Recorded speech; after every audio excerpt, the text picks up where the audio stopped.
हम ये कहते हैं कि फलानी जगह से कमाना हलाल नहीं है क्योंकि कुरान में मना है या हदीस में मना है, और फलानी जगह पे खर्च करना हलाल नहीं है क्योंकि कुरान में मना है या हदीस में मना है। तो हम उसको ये कह देते हैं कि एक्चुअली इस्लामिक इकोनॉमिक सिस्टम्स के पिलर्स हैं। इस्लाम ने सूद लेना और देना दोनों हराम करार दिए। तो ऑल्दो इस्लाम ने ये तो नहीं कहा कि इकोनॉमिक सिस्टम क्या होना चाहिए, लेकिन इस्लाम ने ये जरूर बता दिया कि आप चाहें तो इकोनॉमिक सिस्टम कोई भी रखें लेकिन उसमें सूद का एलिमेंट ना हो।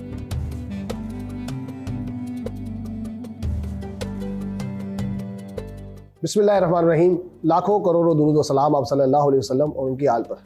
प्रोग्राम अमान रमज़ान में आपको खुशामदीद कहते हैं। नाज़रीन कराम, सच शुक्र खुदाए परवरदिगार का जिसने रमज़ान जैसा बाबरकत महीना अता किया। नाज़रीन कराम, आज का हमारा मौजू इस्लामिक इकनॉमिक सिस्टम है। उसमें बात करने के लिए हमने मुल्क के मशहूर व मारूफ आलिम दीन अल्लामा डॉक्टर काजी हारिस साहब को बुलाया।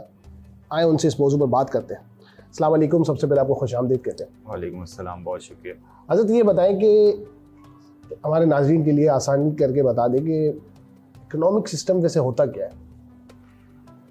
बिस्मिल्लाहिर्रहमानिर्रहीम, नहमदुहु व नुसल्ली अला रसूलिल करीम, अम्मा बाद। इकोनॉमिक सिस्टम या जिसको हम माशियात कहते हैं, दरअसल वो उसको मैं अगर आसान अल्फाज में समझाना चाहूँ तो माशियात दरअसल इस चीज़ का नाम है कि जो ख्वाहिशात हैं इंसान की, चाहे वो एक इंसान की हो या चाहे वो ग्रुप ऑफ पीपल की हो, किसी कंट्री की हो, किसी सिटी की, जो लोग वहाँ पर रहते हैं उनकी ख्वाहिशात को किस तरह लिमिटेड रिसोर्सेज में, महदूद वसाइल में किस तरह पूरा किया जाएगा, इस चीज़ को पढ़ने का नाम और फिर अप्लाई करने का नाम माशियात या इकनॉमिक्स है।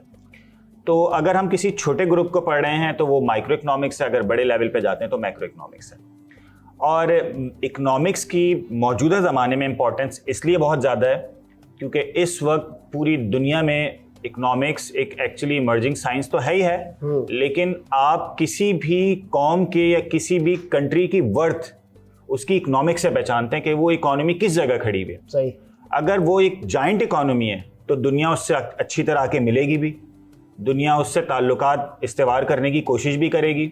और अगर वो एक जाइंट इकोनॉमी नहीं है लेकिन ऑल दो जितनी भी रिलीजियस हो या जितना भी उसका ज़्यादा कोशिश वो करते हो कि वो दुनिया में नुमाया हो सकें, लेकिन वो इकोनॉमी अगर उनकी स्ट्रांग नहीं है तो दुनिया में उनको नहीं पूछा जाएगा। अच्छा, ये हम सुनते आ रहे हैं इस्लामिक इकोनॉमिक सिस्टम, बहुत ज़्यादा बात भी होती है इस पर।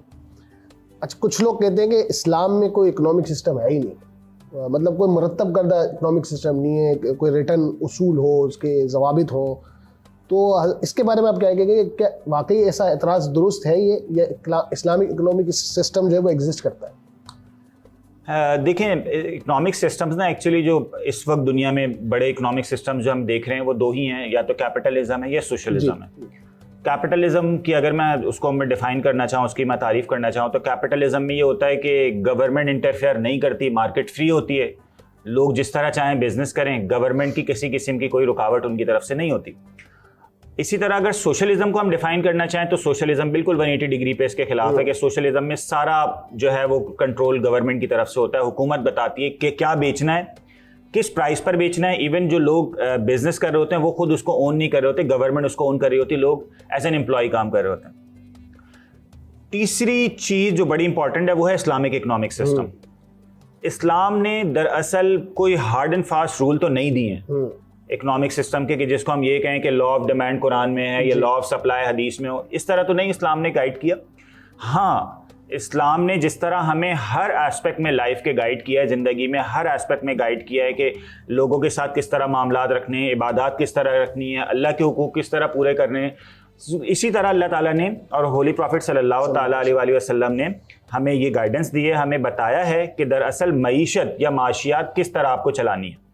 तो कुछ चीज़ें हैं जो कुरान और हदीस ने ज़ाहिर रोकी हमें, तो हम ये करते हैं कि उन चीज़ों को जो एक्चुअली इस्लामिक इकोनॉमिक सिस्टम में एक्चुअली हम इंक्लूड करते हैं, कुरान और हदीस में जो चीज़ें मना हैं, जो कमाई के वसाइल जो आप नहीं इस्तेमाल कर सकते, जो आप जिस तरह ख़र्च करने के जो मसारिफ हैं आप वहाँ पे ख़र्च नहीं कर सकते, तो हम उन लिमिटेड जो एस्पेक्ट्स हैं अगर उनको कंसीडर करते हैं और हम ये कहते हैं कि फ़लानी जगह से कमाना हलाल नहीं है क्योंकि कुरान में मना है या हदीस में मना है, और फ़लानी जगह पे खर्च करना हलाल नहीं है क्योंकि कुरान में मना है या हदीस में मना है, तो हम उसको ये कह देते हैं कि एक्चुअली इस्लामिक इकोनॉमिक सिस्टम्स के पिलर्स हैं।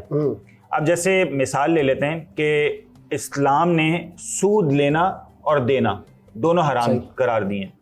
तो ऑल्दो इस्लाम ने ये तो नहीं कहा कि इकोनॉमिक सिस्टम क्या होना चाहिए, लेकिन इस्लाम ने ये ज़रूर बता दिया कि आप चाहें तो इकोनॉमिक सिस्टम कोई भी रखें, लेकिन उसमें सूद का एलिमेंट ना हो। सही। अब मैं एक एग्जांपल आपको देता हूं कि लोग यूजुअली यही सवाल करते हैं कि इस्लामिक इकोनॉमिक सिस्टम कैपिटलिज्म के ज़्यादा करीब है या सोशलिज्म के ज़्यादा करीब है। तो मैं एक मिसाल, इसमें एक हदीस है आप अलैहिस्सलातु वस्सलाम की कि सहाबा जो है आप अलैहिस्सलातु वस्सलाम के पास आए और उन्होंने कहा या रसूल अल्लाह गलत शेर फसायर लना, के रेट बहुत बढ़ गए, आप रेट फिक्स कर दीजिए सही ताकि महंगाई कंट्रोल हो जाए। तो आप अलैहिस्सलातु वस्सलाम ने कहा इन्नल्लाह हुवल मुस्साइर अल काबिज़ अल बासित, अल्लाह रेट फिक्स करने वाला है, अल्लाह ही चीज़ों को रोकने वाला है और अल्लाह ही चीज़ों को खोलने वाला है। दो लफ्ज़ों में लॉ ऑफ डिमांड और लॉ ऑफ सप्लाई बता दिए, डिमांड एंड सप्लाई का मैकेनिज्म बता दिया आप अलैहिस्सलाम ने कि खोलने वाला और बंद करने वाले का क्या मतलब है कि जहां अल्लाह ने किसी चीज़ की प्रोडक्शन बढ़ा दी उस चीज़ की सप्लाई मार्केट में बढ़ जाएगी और खुद ब खुद प्राइस डाउन हो जाएंगे, और जिस चीज़ की अल्लाह ने मार्केट में सप्लाई रोक दी, प्रोडक्शन रोक दी, खुद ब खुद उसके प्राइस बढ़ जाएंगे। अगर सप्लाई ज़्यादा होगी प्राइस कम हो जाएंगे, सप्लाई कम होगी तो प्राइसेस हाई हो जाएंगे। तो समझ लें एक तरीके से इस्लाम ये कहता है कि मार्केट में गवर्नमेंट की इंटरवेंशन ना हो, गवर्नमेंट इंटरफेयर ना करे, लेकिन अगर कुछ लोग, कोई मखसूस तबका अगर इस मार्केट को एक्सप्लॉइट कर रहा है, उससे नाजायज़ फ़ायदा उठाना चाह रहा है, तो फिर गवर्नमेंट को जो है वो इंटरफेयर करना पड़ेगा। जैसे फॉर एग्जांपल हदीस में आता है कि ज़ख़ीरा अंदोज़ी हलाल नहीं है। सही। तो अगर कुछ लोग ये समझ रहे हैं कि अगर मार्केट को फ्री छोड़ा जाए तो अच्छा है और उन्होंने वहाँ ज़ख़ीरा अंदोज़ी करनी शुरू कर दी, तो आप अलैहिस्सलातु वस्सलाम के इस फरमान के मुताबिक गवर्नमेंट को वहाँ पे कूदना पड़ेगा और गवर्नमेंट उन ज़ख़ीरा अंदोज़ों के खिलाफ कार्रवाई भी करेगी। तो एक्चुअली सेट ऑफ रूल्स हैं जो हमें फॉलो करने। अच्छा, डू यू रियली थिंक कि आज के इस दौर में, जदीद दौर में, जहाँ जो है वो IMF भी है, बैंक जदीद बैंकारी भी है और मुख्तलिफ और शोबाजात भी हैं, इस दौर में जो है वो इस्लामिक इकोनॉमिक सिस्टम को इम्प्लीमेंट किया जा सकता है? ये बड़ा अच्छा सवाल किया आपने कि जहाँ दुनिया भर की इकोनॉमीज जो है वो एक्चुअली इंटरेस्ट बेस्ड है। पाकिस्तान के खुद की तकरीबन 130 बिलियन USD का कर्जा पाकिस्तान इंटरेस्ट बेस्ड कर्जा लेके बैठा हुआ है। तो क्या ऐसा पॉसिबल है कि हम इस्लामिक इकोनॉमिक सिस्टम्स को, इस्लामिक इकोनॉमिक सिस्टम का निफाज कर सकें? देखें, इतने बड़े लेवल पे आके इन चीज़ों के 100 साल गुजर जाने के बाद ऐसा तो नहीं होगा कि हम कुछ इस तरह की चेंजेस लाएं कि अगले दिन सुबह उठें तो सब कुछ इस्लामी हो चुका हो। सही। ये तो पॉसिबल नहीं है, प्रैक्टिकल नहीं है एक्चुअली। प्रैक्टिकल मतलब मैं बात करूं अगर, तो हमें ये पता चलेगा कि इस सिस्टम को लपेटने और उसकी जगह नया सिस्टम लाने में हमें बहुत सालों लग सकते हैं। मतलब ये जो 130 बिलियन USD हमने कर्जा लिया हुआ है, ऐसा तो नहीं होगा ना कि हम उनको बोल देंगे भाई हम सूद वापस नहीं करेंगे, हम आपको यही कर्जा वापस कर देंगे, और फिर ये कर्जा पैसा कहाँ से आएगा? पैसे भी हमारे पास इतने नहीं है 130 बिलियन USD। तो असल चीज़ ये है कि हम इस सिस्टम के अगेंस्ट, जो अल्लाह और उसके रसूल के खिलाफ जंग है, एक्चुअली सूद अल्लाह और उसके रसूल के खिलाफ जंग है, तो हम इस सिस्टम को ख़त्म करने में और नया सिस्टम जो इस्लामिक इकोनॉमिक सिस्टम है उसको लाने के लिए जो कोशिशें करेंगे वो कम से कम हम स्टार्ट कर दें, और इस कोशिश को हम ज़ाहिर सालों लगेंगे हम इसको अप्लाई करने में, हम इसको आहिस्ता आहिस्ता कोशिश करके अप्लाई करते रहें। अब सवाल ये पैदा होता है कि अगर पाकिस्तान के फॉरेन एक्सचेंज रिजर्व्स कम हो जाते हैं, पाकिस्तान का बैलेंस ऑफ ट्रेड नेगेटिव होता है, जो कि है एक्चुअली, तो पाकिस्तान अगर लोन लेने के लिए जाएगा तो दुनिया में कौन सा ऐसा इदारा है जो इंटरेस्ट के बगैर उसको लोन देने के लिए तैयार हो? तो एक चीज़ तो मैं बड़ी क्लियर आपको बता दूं कि एक्चुअली इस्लाम तो यही कहता है ना कि वयूसिरून अला अनफुसिहिम वलौ काना बिहिम खसासा, कि मुसलमान एक दूसरे के लिए ईसार का जज्बा रखते हैं। सही। एक मुस्लिम ब्लॉक हो, मुस्लिम कंट्रीज़ एक जगह जाके बैठे हैं जिनमें प्रॉस्पेरस कंट्रीज़ हों, कुछ इकनॉमिक प्रॉस्पेरिटी वाले जिनकी माशियात बहुत अच्छी हो, वो मुल्क आपस में बैठें और एक दूसरे की इसार की नीयत से एक दूसरे की फलाह बहबूद के लिए एक दूसरे की माली मदद करें। चाहे एहसान, मतलब ऐसा ना भी हो कि उनको हदिया दें, कर्जे दें, लेकिन आसान अकसात पे उनसे वापस लें, लेकिन उस पर सूद ना लें। और एक मज़े की चीज़ बताऊँ आपको कि दुनिया भर में चूँकि इस्लामिक बैंकिंग एंड फाइनेंस बहुत ज़्यादा तेज़ी से उरूज पा रहा है और इमर्जिंग साइंस के तौर पे इस वक्त सामने आ रहा है, IMF ने भी अपना एक ब्लॉग बनाया है, अच्छा, जिसमें वो उन कंट्रीज़ को इस्लामिक लोन्स दे रहे हैं मुजारबा बेस्ड या मुशारका बेस्ड, कि जिन कंट्रीज़ को इकोनॉमिक एक्चुअली डिप्रेशन का शिकार हैं। तो मेरे ख्याल में आइंदा आने वाला दौर इंशाल्लाह बेहतर है। स्टेट बैंक ने अभी पाकिस्तान के कमर्शियल बैंक्स को पाबंद किया है कि सब जो है वो इस्लामिक बैंक्स में कन्वर्ट हों। तो मेरे ख्याल में ये चीज़ इंशाल्लाह बेहतरी की तरफ जाएगी और अल्लाह करे कि बेहतर हो। अच्छा, आपने बड़ी एक अहम बात की कि इस्लामिक ब्लॉक्स होने चाहिए। अच्छा, माजी में हमने देखा है कुछ लीडर्स ने इसकी कोशिश भी की बनाने की। अब वो कितना सूदमंद साबित हुआ ये तो हम इस पर बहस नहीं करेंगे, लेकिन आपको क्या लगता है फर्स्ट स्टेप क्या होना चाहिए कि ब्लॉग कैसे बनाया जाए उसमें? क्योंकि आज का दौर ऐसा है कि जब तक अपना इंटरेस्ट नहीं होगा, ज़ाती मफादात नहीं होंगे, फिर इस्लाम में मसालिक की जंग एक अलग है, आपको पता है वो, उस पर मैं उस बहस में नहीं जाऊँगा। तो वहाँ फिर ईरान सऊदी का एक फटा अलग है, फिर ईरान की एक वो बन जाती है, एक सऊदी की एक वो बन जाती है, तो वही ब्लॉग हमारा तितर बितर हो जाता है। तो आपको क्या लगता है कि क्या ऐसा होना चाहिए कि इस्लामिक ब्लॉग बने, और फर्स्ट स्टेप क्या होना चाहिए कि सारे इस्लामी ममालिक जो है वो इकोनॉमी के एतबार से इंडिपेंडेंट हो जाए, या होने के रास्ते पे कम से कम चल तो जाए, कम से कम कामयाब हो जाए? हाँ जी, अच्छा सवाल है। देखें, छोटे छोटे लेवल पे हम बहुत सारे कॉन्ट्रैक्ट्स डिफरेंट कंट्रीज़ के साथ कर रहे हैं। जैसे कतर के साथ हमारा गैस पाइपलाइन का मंसूबा जो है वो इस वक्त प्रोसेस में, ईरान के साथ हुआ था, वो अनफॉर्चुनेटली कंप्लीट नहीं हो सका। ऑयल का बड़ा अच्छा कॉन्ट्रैक्ट हमारा सऊदीया से रहता है, यूएई से रहता है। तो अगर यही कॉन्ट्रैक्ट्स हम मार्केट लेवल पे जाके देखें ना, जैसे फॉर एग्जांपल अगर मैं सिर्फ पाकिस्तान की बात करूं, पाकिस्तान की आबादी 22 करोड़ है। इससे पहले ये समझ लेते हैं कि जैसे इंडिया की तरफ बहुत सारे कंट्रीज़ का, बहुत सारे ममालिक का, अभी आप रिसेंटली आपने देखा कि वहाँ कोई शादी चल रही है तो फेसबुक का ओनर भी आया हुआ है, मुकेश अंबानी के जो जी हाँ बेटे की, जी, और वो जो है माइक्रोसॉफ्ट का भी जो है वो बिल गेट्स भी आया हुआ है। ये एक्चुअली क्यों खींचे चले आते हैं उस मार्केट की तरफ? उसका रीज़न ये है कि वो मार्केट एक जाइंट मार्केट है, 1.5 अरब की मार्केट है। आप कोई भी एक चीज़ प्रोड्यूस करें ना वहाँ पे, उसकी पोटेंशियल मार्केट 1.5 अरब कस्टमर है वहाँ पे। अब इसी चीज़ को अगर हम इस्लामिक ब्लॉक पे अप्लाई करें ना, हम लोग 2 अरब हैं मुस्लिम्स। अब मसला ये है कि ये शिया सुन्नी, देवबंदी, बरेली, वहाबी, अहले हदीस, आखानी, अगर हम इन चीज़ों में पड़े रहे तो वो तो फिर कुछ नहीं बचेगा पीछे, सब एक दूसरे के ऊपर फतवे लगाते ही रहेंगे। हम एक यूनिट की हैसियत से अगर हम देखें तो 2 अरब की आबादी, 2 अरब की पोटेंशियल मार्केट बहुत बड़ी मार्केट होती है।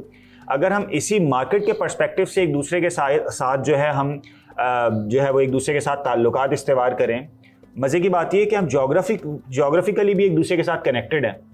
हम एक दूसरे बिल्कुल हम जो है वो हाईवेज बनाएं, हम जो है वो कुछ मैस ट्रांजिट लेवल पे कुछ काम करें जहाँ पे प्रोडक्ट सप्लाई करना, सप्लाई चेन वगैरह बड़ा आसान हो जाए। वो चाइना कर रहा है, वन बेल्ट वन रोड के नाम से वो चाइना काम ऐसा ही हम उनको फैसिलिटेट कर रहे हैं जी, लेकिन हम खुद इस बारे में कोई इनिशिएट लेने पे कासिर है। उसकी वजह ये कि हमारे पास कर्जे देने के लिए पैसे नहीं है।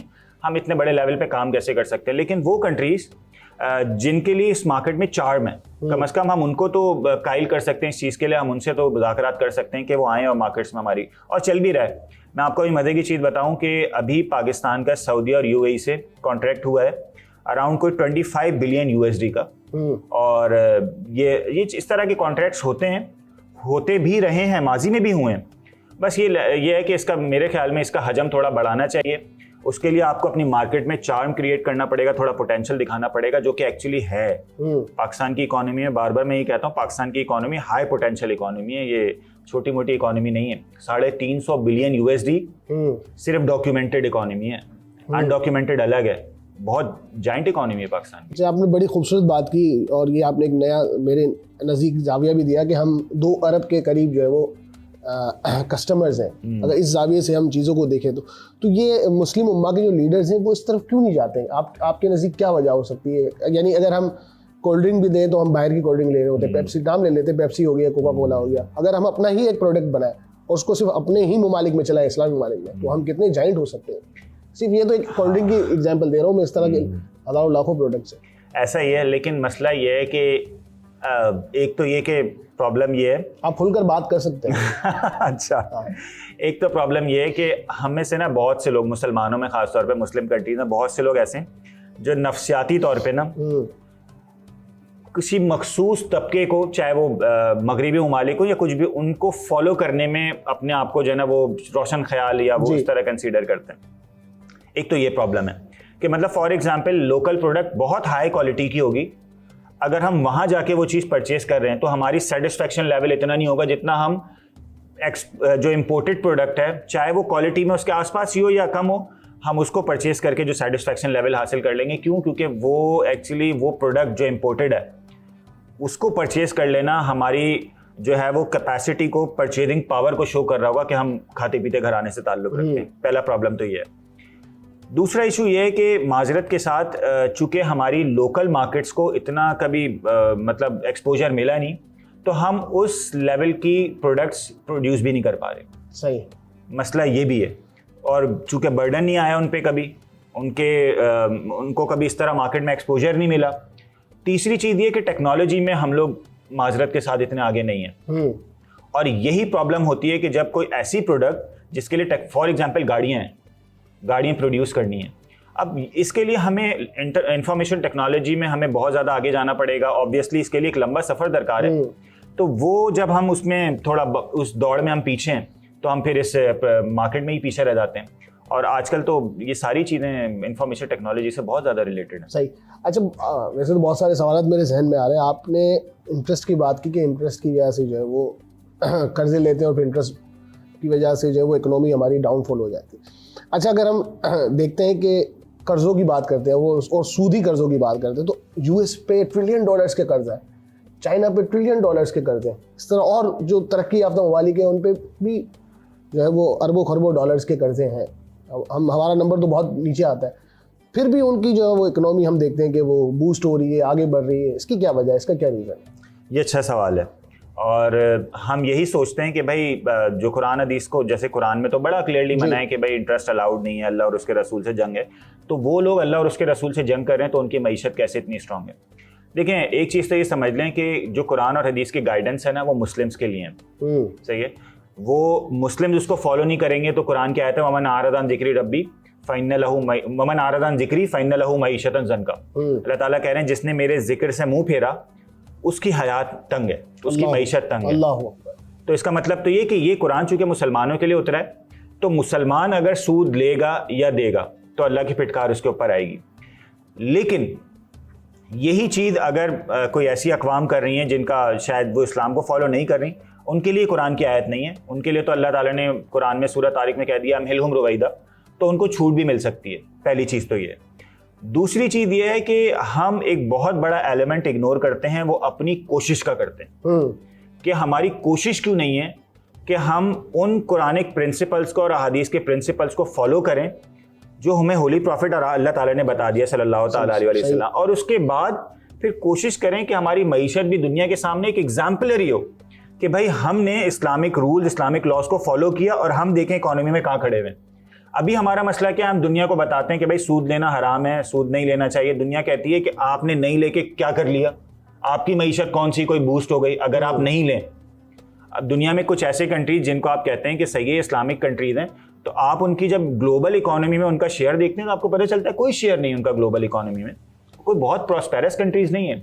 इसमें हमारी कोताही है। सही। मसला ये है कि हमने सारी चीज़ें उठा के, हमने बहुत आसान था कि हमने कॉन्स्पिरेसी थ्योरीज में डालनी कि उन्होंने हमें बर्बाद कर दिया। ये मेरा सवाल है। सही है कि फलाने ने जाल बुना, फलाने ने साजिश की, हम बर्बाद हो गए। तो अगर सपोज कर लेते उन्होंने साजिश की भी, तो आप उस साजिश के तोड़ के लिए एक और साजिश कर लेते। आप क्यों नहीं कर सके कोई साजिश? आपका दिमाग इतना क्यों नहीं चला कि आप उसको काउंटर करते और आप उस चीज़ के खिलाफ चलते? मसला ये है कि हमने अपनी मईशत को खुद अपने हाथों से डुबोया है। सही है। हमारे यहाँ इंफॉर्मेशन कौन कुरान और हदीस में कहाँ मना है कि आप इंफॉर्मेशन टेक्नोलॉजी में जो है ना उस दौड़ में आगे ना जाएं? सही में। सही है। कुरान तो कहता है कि वाइदुल्लहुम मस्ततातुम मिन कुव्वतिन व मेरे बातिल खैल, कुव्वत का वर्ड यूज़ कर रहा है कि हर ऐसी कुव्वत में आगे बढ़ने की कोशिश करो जिससे तुम्हारा दुश्मन जो है वो खौफजदा हो। अब वो इकोनॉमी भी हो सकती है, वो इंफॉर्मेशन टेक्नोलॉजी भी हो सकती है, वो वेपन्स भी हो सकते हैं। अब मज़े की बात तो ये कि एक तरफ तो हम एटॉमिक वेपन्स हमारे पास हैं, दुनिया को पता है, लेकिन इकोनॉमी हमारी क्यों इतनी स्ट्रांग नहीं है जिससे दुनिया को हम ये दिखा सकें कि हम इस्लामिक कंट्री हैं, हम इस्लामिक प्रिंसिपल्स फॉलो करते हैं और हमारी इकोनॉमी देखें कितनी जाइंट है। प्रॉब्लम ये है कि हमें कर्जे लेने पड़ते हैं, हमारी अय्याशियाँ ख़त्म नहीं हो रही, हम जो है वो हमारी इकोनॉमी एक्चुअली स्टेबल नहीं हो रही, प्लानिंग नहीं है। तो ये जाहिर है ये इशूज़ तो देखने को मिलेंगे। अच्छा, आपने बड़ी दिलचस्प एक बात की कि साजिशी थ्योरी वाली। अच्छा, हम देखते हैं कि जब भी कोई इवेंट रोनुमा होता है, ख़ास तौर पे उसका ताल्लुक जब इस्लामिक वर्ल्ड से होता है, तो कुछ लोग आके कहते हैं कि ये जो है वो मगरिब की साजिश है, वेस्ट की हमारे ख़िलाफ़ साजिश है। अच्छा, हम हदीस पढ़े, ख़ास तौर पे वो हदीसें जो अलामत क़यामत के हवाले से है, उसमें भी आप सल्लल्लाहु अलैहि वसल्लम ने फरमाया मफ़हूम है, कभी बेशक अल्लाह माफ़ करे, कि एक वक्त आएगा जब सारी अक़वाम तुम पर ऐसे चढ़ दौड़ेंगी जैसे दस्तरखां पे खाना खुलता है और लोग चढ़ दौड़ते हैं। तो इस तरह और बहुत सारी तवातुर से हदीसें मिलती हैं और हम देखते हैं कि कुछ बातें उसमें दुरुस्त भी होती हैं। ऐसी बातें, बहुत सारी बातें जो है वो फैंटेसी के तौर पे पेश की जाती है, उसको बड़ा जाइंट बना के पेश किया जाता है, लेकिन कहीं ना कहीं ये एलिमेंट तो मौजूद है ना। तो आपको क्या लगता है ये वाकई में साजिशी थ्योरी के पीछे कुछ ना कुछ हकीकत है या वाकई वो पूरी की पूरी साजिशी थ्योरी? ये भी बड़ा प्यारा सवाल, बड़ा अच्छा सवाल किया आपने और बड़ा टेक्निकल क्वेश्चन है। इकोनॉमिक पर्सपेक्टिव से अगर बात करें ना तो मैं बजाय जवाब देने के मैं एक छोटा सा सवाल जो है ना वो आपसे करूँगा कि पूरी दुनिया में करेंसीज की एप्रिसिएशन और डेप्रिसिएशन को जांचने का पैमाना डॉलर है, यूएसडी है। सही है। यूएसडी को जांचने का पैमाना क्या है? सही है। यूएसडी डेप्रिशिएट हो रहा है।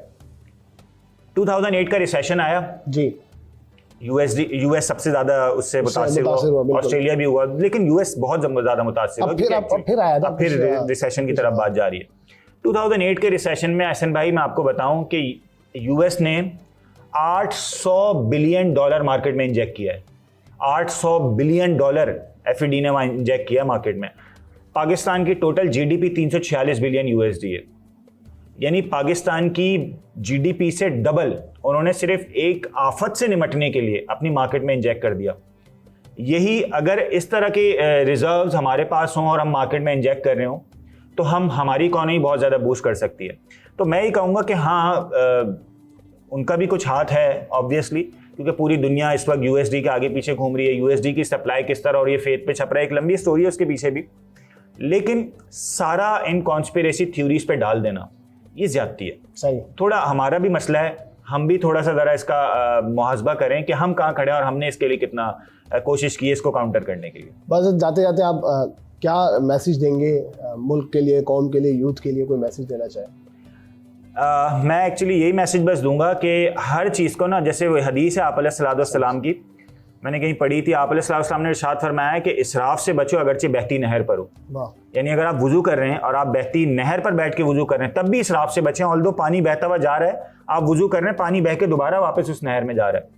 तो मैं ये कहूँगा कि इसराफ से बचें, क्योंकि आपकी हर वो चीज़ जो आप इस्तेमाल कर रहे हैं उसका किसी ना किसी तरह इम्पैक्ट आपकी कंट्री की जीडीपी पर या आपकी कंट्री के फॉरेन एक्सचेंज रिजर्व्स पे जा रहा है। खास तौर पे बिजली की अगर हम बात करें, गैस की बात करें, ऑयल की बात करें, पाकिस्तान बहुत बड़ी क्वांटिटी में ऑयल इंपोर्ट कर रहा है, बहुत बड़ी क्वांटिटी में गैस इंपोर्ट कर रहा है। बहुत एहतियात से इन चीज़ों को खर्च करें और इसको सवाब समझ के करें, लिटरली आपको इस पर सवाब मिलेगा।